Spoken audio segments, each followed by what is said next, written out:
jee paaki na ndị otu ya. Ọ ka mma na unu jos wuru mmanya ọfụ a unu na force ndị mmadụ on to notice or to use. Unu wepụ ya afọ ahụ unu na-akpọ unu abazie ya saga bitters.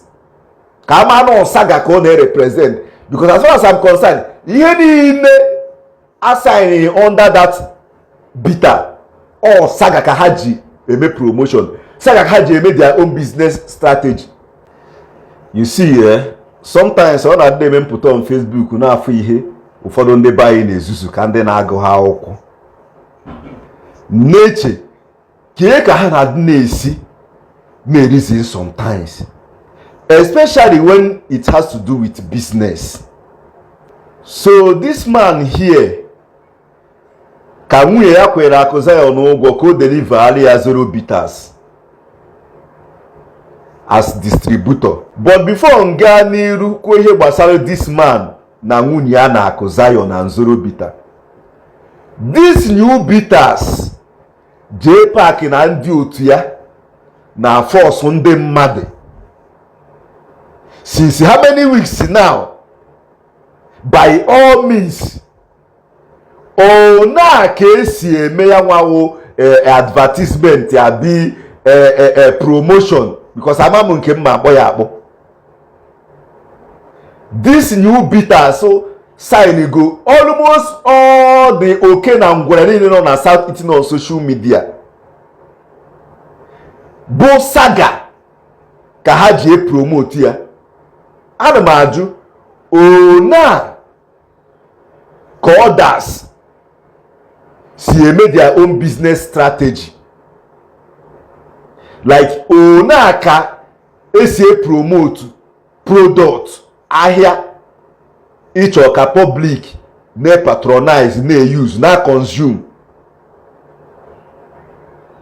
Because as far as I'm concerned, all these people ndị a nwe mmanya sign, afụbeghị many of them they go creative.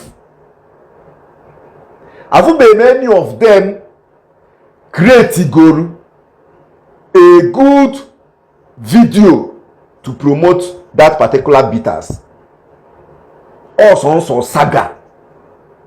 Icheke all the people or major people ha sign as brand ambassador. Ya ji eme promotion mmanya ahụ saga. Ọ kakwuzi mma na abarụ mmanya saga bitters ka amazie na saga ka eji wee ruo dị mmanya jee paaki na ndị otu ya. Ọ ka mma na unu jos wuru mmanya ọfụ a unu na force ndị mmadụ on to notice or to use. Unu wepụ ya afọ ahụ unu na-akpọ unu abazie ya saga bitters ka ama na saga ka ọ na-represent, because as far as I'm concerned, ihe niile assigning under that bitter or saga ka ha ji eme promotion, saga ka ha ji eme their own business strategy. Then back to my main video. So nwunye this man, according to Akwa, because I called him this morning, ka nwunye ya kwere ụgwọ as distributor, a reach agreement. A na-ebi unu ahịa, anọkatazie unu asịrị unu achọ ọzọkwa ahịa. Common story. No ka refund unu ego. Okay, at the process of trying to refund money to fix things, this man ebido gareba odere onye a na-send the voice note ara.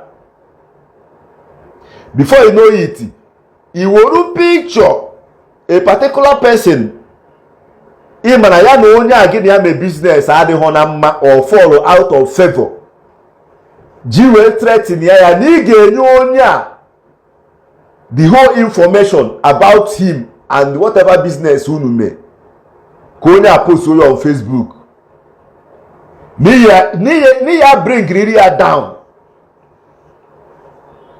A threat call and an offense call. And not only that, in Ikuru disdain, he make here a video. See how the general public say Obozi the real thing men na the whole business ka ị na-ekwu. No another narrative ka ị na-epushuzi. Na ejikwa ebie ego, ebighị ego, ejikwa eme nke a, ejighị eme ha nke a, ekwe na a ga-eme nke a, aga ha na a ga-eme nke a. Because even up Hana on social media, people will be interested. Can your own? Because Akwa Zion, as far as I'm concerned, many people are like here since after the last incident with Ekperima. Most of whom Ekperima ekutoku Akwa Zion hakuni hana akuku. All since after the incident with Ekperima, because that is so many enemies. Enemies in Dago, ndị enemies baruru, no Dago, Ago na aju 2 by 2.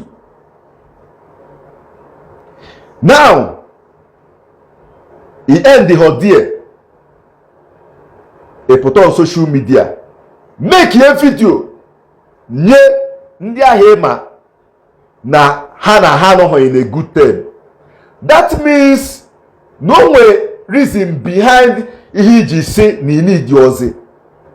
That business unu sign or unu agree on from the first day. So how sure are we that no all these people now they are call one or two things make it na you need yours can a big man no can terminate your contract with Zollo bitters. How sure are we na mmanyofu aha na push ndị mmadụ by all means? No about that reason may iji wee si na need yozikwa this so thing gị na Akwa Zion na Zollo bitter ji. Because already he present go most of those people not into it. Nigeria will bring ya down on social media. Amam ka ndị buy na na-esi eche ogo ụfọdụ. After the whole agreement ka na-esend unu mmanya. Orogo onye abidobi unu mmanya no ka tepụtazie si na need yozi. Not just carry fund oge ego. E call story.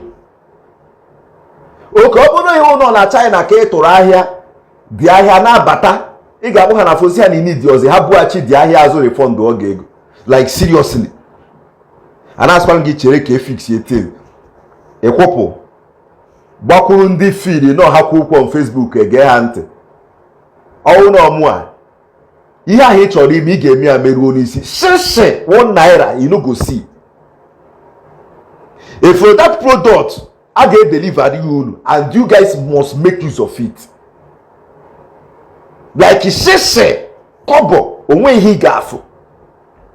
Ebe ọ na-ebute gị on Facebook bi ndị feed no ha kwuo okwu ege ha ntị a na-atọ ha ụjọ. Most of you enweghị uche. If you follow ndị by ha na-behave ka ndị na-aga ha akwụkwọ illiterate.